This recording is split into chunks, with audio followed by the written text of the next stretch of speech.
I'm Lily Waite. And I'm Charlotte Marsden. And we run the Queer Brewing Project, or Queer Brewing, which is an LGBTQ-run brewery. We started 2 years ago now, just started as a collaboration project. So we started by just making one-off beers with different breweries to raise money for LGBTQ charities, and also sort of to raise some visibility and representation of queer people in the brewing industry. We recently launched our own core range as well, with the help of you guys at Cloudwater.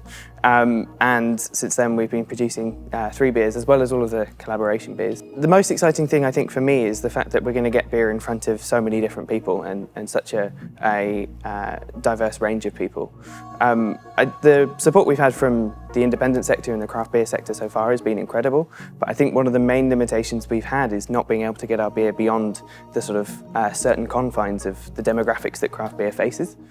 So I think to be able to put our beer into a different context and an environment where it will be seen by so many different people, I think it's only going to raise the visibility of what we're doing, but also speak to people in a much broader sense.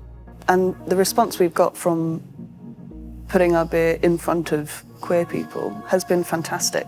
It's been really heartwarming to see how seen people feel with it and how much they appreciate it. Yeah, when we launched the core range, we sent beers out to a bunch of prominent LGBTQ people on social media.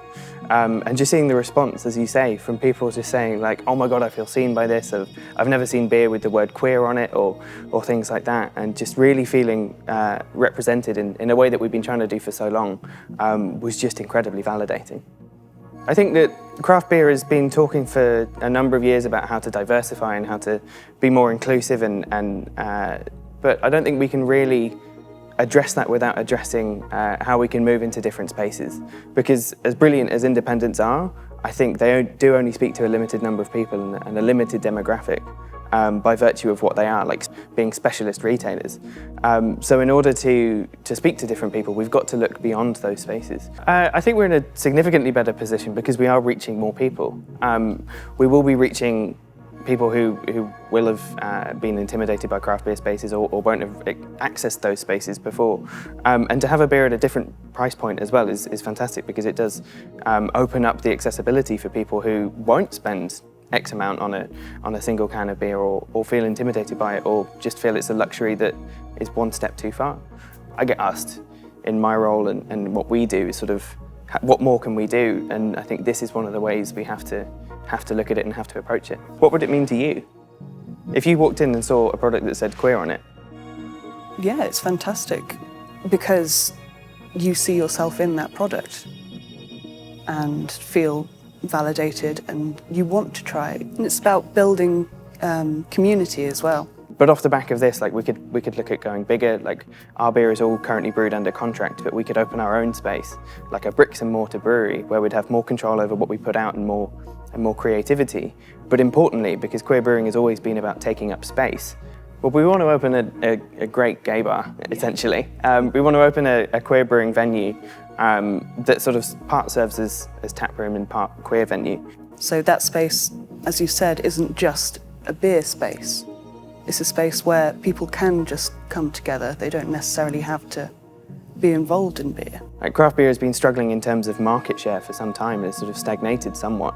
But by opening it up to so many more people through these sort of what are for craft beer unconventional routes to market, we're just going to see like an expansion of the industry, and I think so many people stand to benefit from it. By not embracing the opportunity of going into grocery and doing it in the right way, I think that we are leaving the door open to big beer and to breweries who don't espouse the same values that we and a number of others do.